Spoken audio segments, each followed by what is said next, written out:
Pra e gjitha varet nga audienca. Nëse ti nuk krijon një komunitet, nuk e për të krijuar kur të ardhura nga ajo gjë.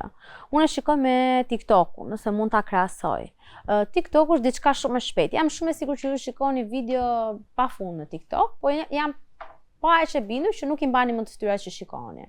Sepse është aq i shpejt, aq i vrrullshëm dhe lëvizja e dorës që ti bën, sa nuk i fikson dot gjithë imazhet.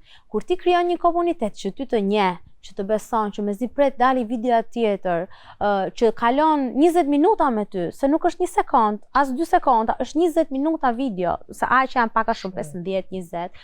Atëherë ti ke fituar një komunitet dhe komuniteti të bën ty sustainable në të ardhurat të tua.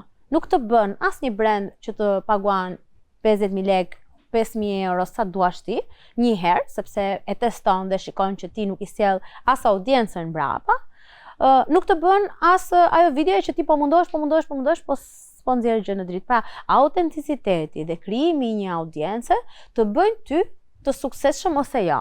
Dhe ti aty e kupton që, okay, un kam sukses, jam i pëlqyeshëm, ose okay, un jam thjesht një individ më shumë dhe se po sjell ndonjë që të rentabilin.